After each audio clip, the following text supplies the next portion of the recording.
Welcome, everybody. I am so happy for you to join us for the first ever Patriots Law Group Live, streaming on LinkedIn, Facebook, and YouTube.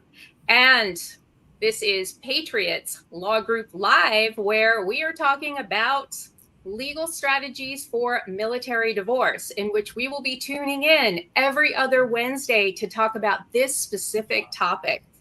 And this is our kickoff episode in which we will be talking about a specific episode today. But this entire program has come about because we are dedicated to really working with our brave military families to help them navigate through some of the complexities and the challenges to get through unfortunate divorces that do happen. And you know what? Our law group cares enough about them to help navigate this. Now, not only is this new to our law group, but how many lawyers out there really offer free legal advice for you? Probably not too many. And so today I want to introduce our legal experts, our hosts out there who are the masterminds, if you want to call it, and really the dedicated lawyers who are the brains behind Patriots Law Group.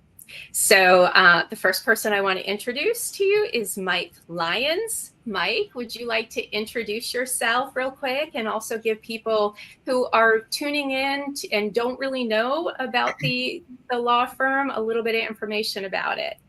Yeah, no, absolutely. First, good afternoon, Maureen, and thank you for the wonderful introduction for both myself and the firm.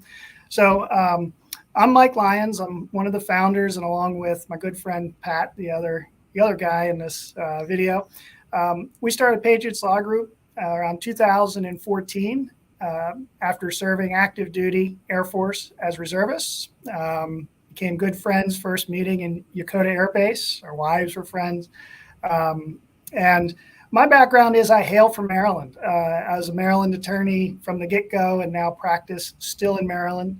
Started out construction litigation and now primarily focused in family law matters, specifically military family law matters. I guess I'll let Pat give his credence here in a minute. Yes, I will. Welcome, everybody, and thanks for tuning in. I'm Patrick Hughes. I go by Pat. Like Mike said, we met each other back in, 2011 when we started JAG school together and then went to Yokota Air Base and were assigned there for over 2 years together. I'm originally from New York. I played sports, football, baseball, basketball in high school, football and baseball in college. I kind of see me being in the courtroom as my new arena now that I've hung up my cleats. And ever since my wife and I got off active duty after our last assignment at Andrews Air Force Base, we've been living in the DC area, and that's when really Patriots Law Group was formed back in 2017. When I was getting off active duty, and Mike convinced me that we were going to start this new venture, and here we are 7 years later.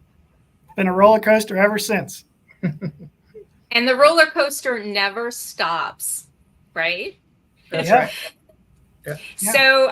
So Pat is going to introduce our topic. And for those of you out there, this is obviously live and we want you to engage. So if you have a question, I want you to put it in the chat.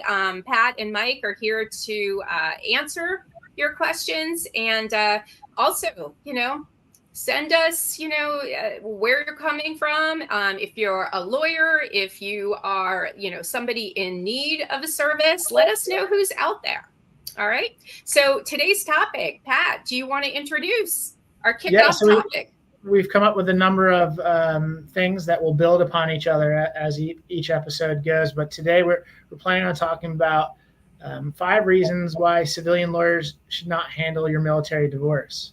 And when we say civilian lawyers, just to be clear, we are civilian lawyers. Mike and I are civilian lawyers, but really what we mean by that are those who lack any military experience or live the military life.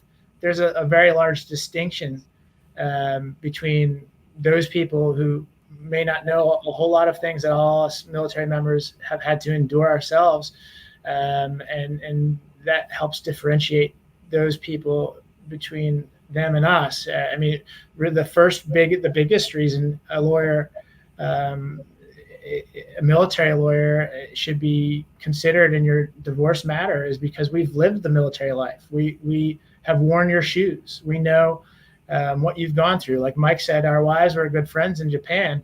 Well, our wives also had to quit their jobs every 2 to 3 years and find a new one because they had to move in PCS to meet each base. We know that you have to go find new doctors each time that you move, or reestablish schools for your children, and all those things that we've had to endure. We know that our clients are having to endure, and being able to wear those same shoes and to understand all those things that have happened in their lives and will happen in the future helps us anticipate what our clients might need when they're having to deal with family law issues or other matters that they're going to have to experience. We already know what those things are, and so we can help account for them in our advice to our clients. And I think it's become clear in our representation of our clients. They've made it known how much us being able to talk the talk and walk the walk like they have has, one, placed a great trust in us by them, and two, just made them feel so comfortable out from the get-go that they knew that they were in good hands. Wonderful.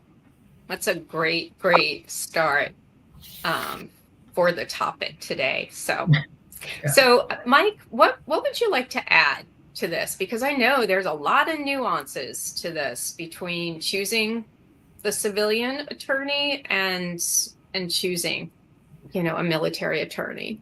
Yeah, no, I think Pat hit the nail on the head. The biggest thing that our clients tell us and that we feel when we do our consults and really guide our clients through these really complex cases that are much more stressful.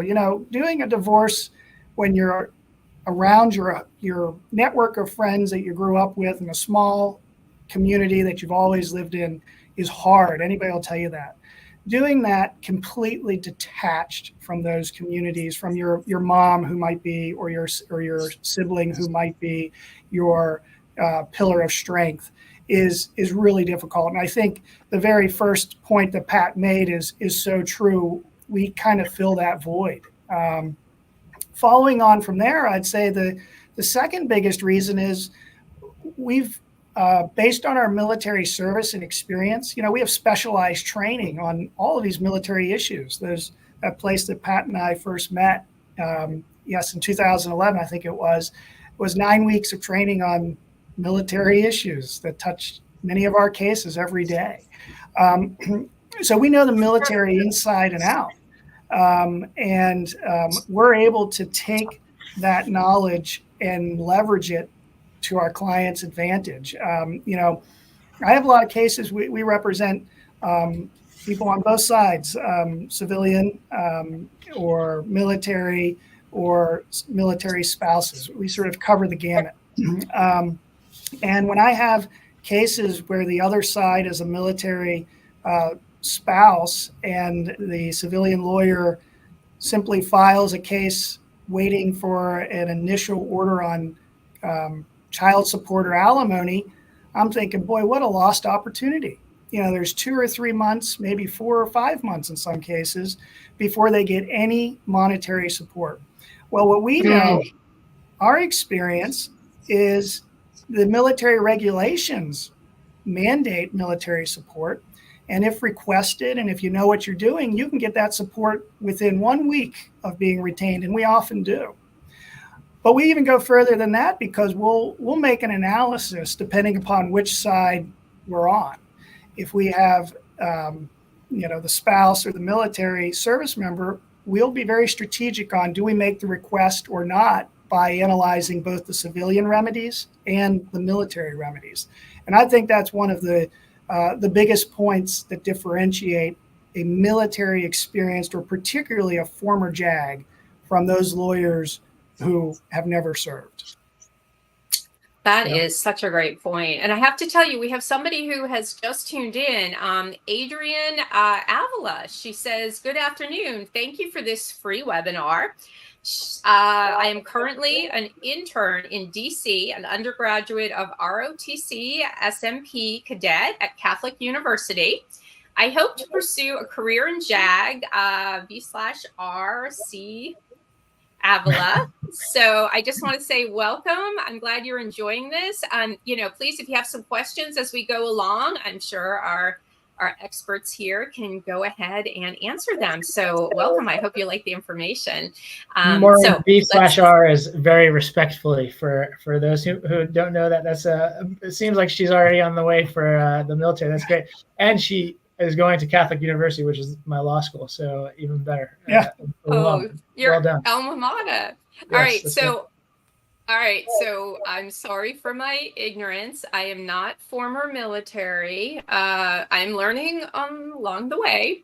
So thank you very much for educating me on that. So, and thank you very much, Adrian, for being dedicated to our country. So, all right. So well, Adrian, let's get back on track. Well, Adrian, I just wanted to say, if there's ever, you're looking for an ear and some advice, never hesitate to reach out. In fact, we've had 3 law clerks of ours go on to be JAGs. So be happy to get an email, reach out to us on our website. That's right. We're always happy to share our knowledge, and who knows, maybe an opportunity opens up in the future. And we even have a Catholic law clerk right now. So we're always here to help my alma mater. Wonderful. And say thank you. All right. Let's get back on track. All right. So we have, 5 specific tips that you're talking about. I think we're at probably number 3. Yeah. Is that about right?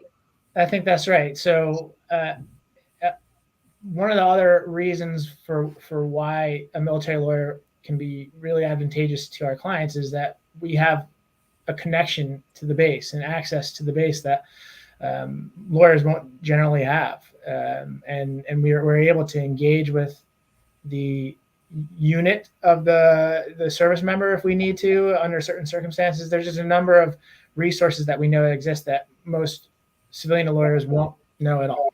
There's a commander and a first sergeant, and these people are the ones running the service members unit for which they work. And those people have wide discretion in enforcing things. If someone is receiving a basic allowance for housing because they're being paid more due to the existence of their dependents, then those monies are supposed to be also given to the dependents for their benefit. And so if we're representing a non-military spouse and children on because the service member is denying those monies to their family, even though he or she is acquiring that money, then we can go to a commander and say, hey, this isn't happening the way it should. The regulation requires it. Can you help us out? We know the other resources available on base that might be able to assist, family advocacy, other things. That Military One Source is another source that provides resources, mental health, marital counseling, all of these things that could end up benefiting our clients in some way that civilian lawyers won't even know exist. And so being able to gain access to a base if we need to, or at least we may not know the people who are involved, and people are regularly moving from base to base. And so the chances of us actually knowing the person involved is low, but we know the positions that are involved, we know how to contact those positions, and we know the language that they speak, and that gains an immediate trust with those people if they're aware that we have an understanding of what's going on, and in some way we're able to help our clients, which helps the unit. Good order and discipline, these are all things that the unit has an interest in making sure is upheld, and that people have good morale. And lawyers are there to help counsel their clients and to try to improve their lives. And when we're able to work hand in hand potentially with the command to resolve an issue because we know how to access those resources and contact those people, that's something that a civilian lawyer would never even know how to engage or where to start. Yeah. No, I think Pat brings up a really good point there. And one of the other things I think we bring to our clients' benefit is we've advised those commanders. So when a commander gets contacted, for instance, by us or by anybody, their first call is to go to the JAG and to say, okay, what do I have to do? And can you give me some advice on what I should do? So we've developed those guts to say, okay, here's what we know they have to do, and here's what we think they would do. And that tends to give us a really good ability to control situations in a much more finessed way. Yeah. Awesome. That's great. Great advice. So, what I'm liking about this conversation is I'm all about clarity, because the more clear advice and best practices that you can share, because you're talking about people don't have legal experience. I mean, they are not attorneys who we're talking to for the most part out there. The more clear you are, the easier it is for them to understand. And I think you're being very, very clear for them to understand the language of what their next steps should be. Right. And I think this is important. And I know that when we spoke about the value that we wanted to bring out there about a very sensitive, about a very serious topic, the one thing we wanted to do was be able to reach people out there and know that we wanted to break this down into, very simple concepts so that they could really understand that although it's a complex legal subject, you know what?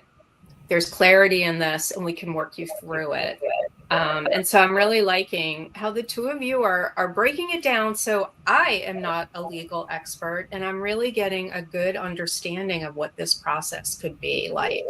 And so I'm thanking you for the lesson I'm learning. And I know our guests out there who maybe are experiencing what they need, in legal counsel can go ahead and do. So thank you very much. And this first episode, I think, is so important because people are just getting to know, you and how you would work with a client. And so I think this is important. And so thank you for, letting me know how this would all go and how clear it is. So the two of you. And that's actually, one of the, whenever we have a consultation, it's not the first, the first thing we talk about is not money in any respect. We give them a full hour. We've asked them to provide any documentation that might help us understand their issue beforehand so that we can have an intelligent conversation and walk them through exactly what we think are the next steps for them to try to resolve whatever issue they're bringing to us.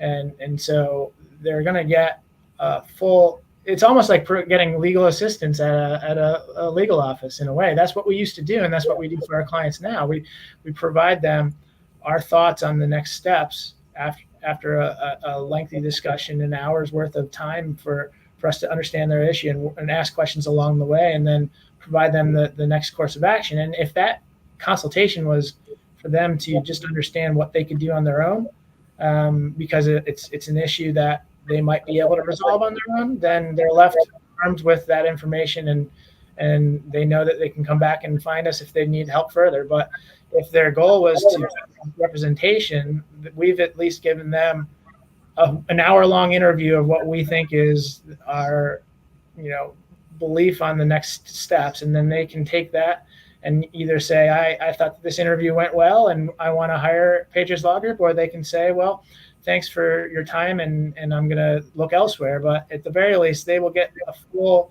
amount of time to be able to make that decision on their own. Yeah. So I think we're at number 5, our final top tip on, okay. on how to, yeah. I think we skipped over 4. So let me just jump into 4, because I think I know time's getting a little tight, but I'll just say, it piggybacks on what Pat said, but I think one of the other things that a lawyer experienced in the military can bring is the ability to communicate a military family's life to a civilian judge. There are a whole lot of assumptions that are brought into the court when the judge walks in. And I see it again and again when there's a service member and a former military spouse, soon to be former, who's going to remain in Maryland where I practice. And the going in assumption is, boy, a child moving frequently is not going to have the optimal outcome that one who is staying here in Maryland long term. What we're able to do is to educate, because we've lived it. We know and have great friends who have now been in the military for 14, 15 years with their children moving around, or who have had full careers of 20 years, and they thrive, right? And they thrive even though there's deployments and PCSs and all these changes, separation from grandparents.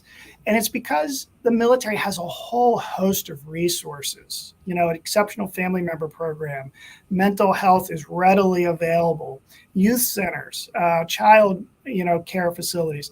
And so we can come in and basically neutralize those biases by saying, Judge, you didn't know this.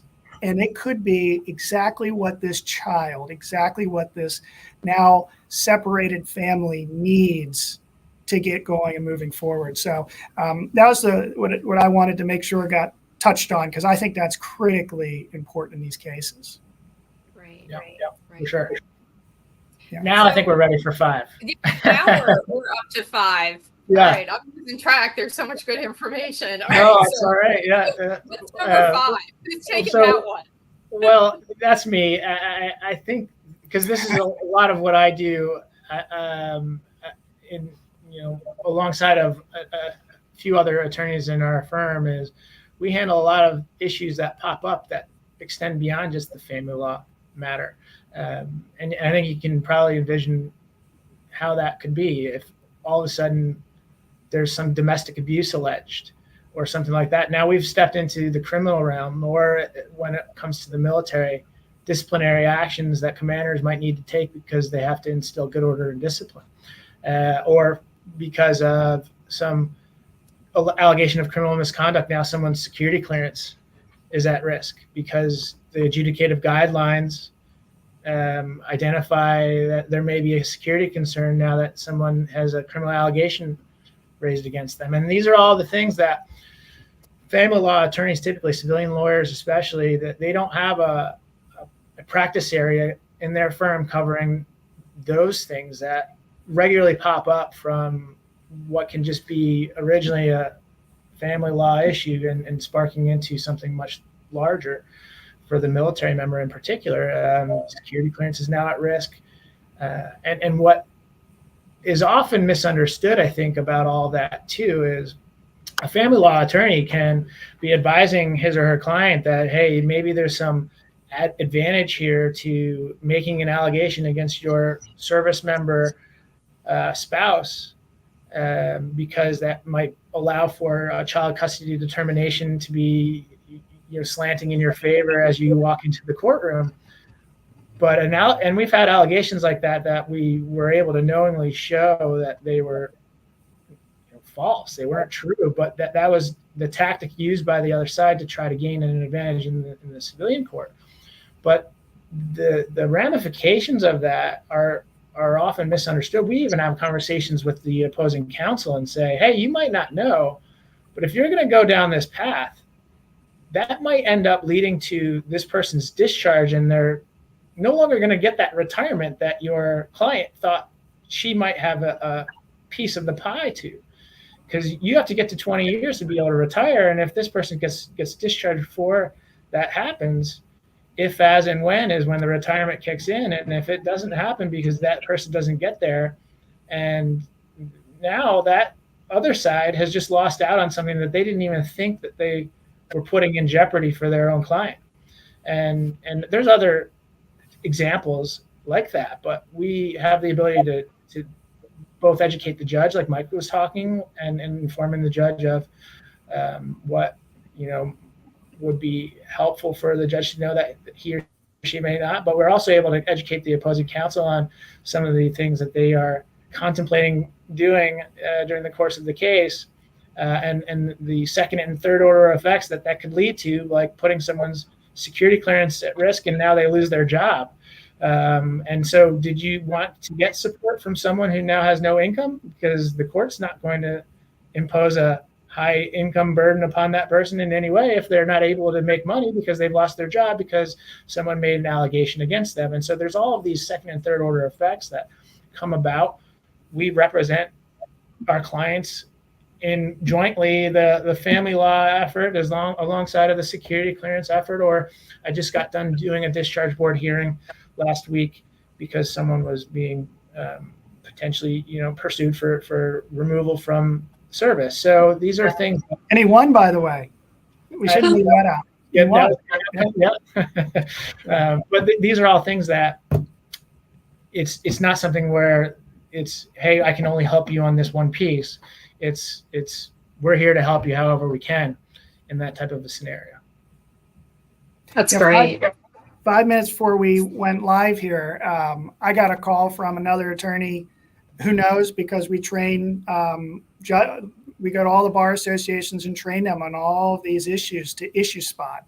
And she's called me up with a GI Bill question. I'm sure asking, can it be, she's a family law attorney, can it be awarded to the former spouse? And, what's that look like? And so, yeah, we have a lot of specialized expertise for all the sort of issues that are on the periphery of a normal family law case that you might be blind to if you didn't do 90% of your work being military like ours is, versus probably 5 to 10% like most firms who are doing family law. Only 5 to 10% of the time they see a family law a military family law case. So yeah. Great information. And in such a short period of time, I know we have like 3 minutes left, and I know you had some questions that are very, very typical with this topic. And so Mike, do you want to just pick maybe the one most frequently asked with this topic, civilian attorney versus a military attorney? Which one do you feel like people typically ask you the most? Yeah, it's a good question. Well, maybe I'll just quickly go on to. So we often get asked the question because they hear Patriots Law Group, military family law, all of this, and they'll say, well, do you only represent the military member? So this is very specific to our firm. And the answer to that is no. We represent the spouses as well, for 2 reasons. Pat mentioned, we realize the whole family serves. The whole family sacrifices, and really, it's called service. If you've lived it, being in the military on active duty is in fact service. It's a service for the spouse. It's service for the children. Everybody's doing a lot with that. We represent both sides. In fact, I would say military spouses tend to be the ones that really feel at the end of their cases that we brought a lot to the fight, because they don't understand, they don't have the access rights that the service member has, to all the information, to signing things and doing all of that. And they don't have the knowledge that the service member has. But we fill that in for them. We have all of the knowledge. We are also service members, so that neutralizes that advantage.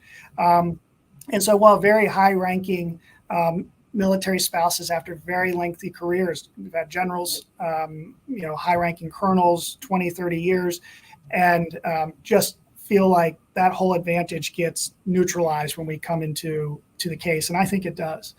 The other thing that we sometimes get asked is, so, okay, well, like Pat said, our consults, like a military legal assistance appointment. Well, it is and it isn't. Some of the idea for Patriots Law Group was when we were doing those. And I was a Maryland lawyer had done 3.5 years of complex construction litigation. And I'm sitting there in Japan being asked about, or New Jersey, the 2 places I was on active duty at, being asked about how to get a divorce in these 2 states that I knew nothing about. But I definitely know the sharp corners in litigation because I did it. You're looking at every advantage.